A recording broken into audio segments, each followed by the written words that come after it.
Okay, now it's time to chop up our onions for our great crock pot dish. For this dish, since it's a long cooking time, probably what we want to do is make it a little chunkier, because this is going to get very tender overnight, after 10 or 12 hours in the crock pot.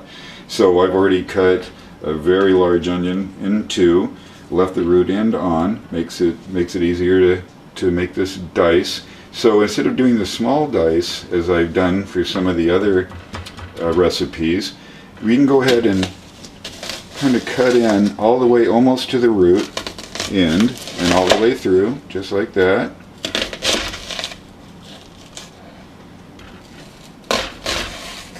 Okay, and I'd just like to make one cut across. At this point you could also just go ahead and go across, but this is just my preference. And then just go ahead and cut it into big chunks like that.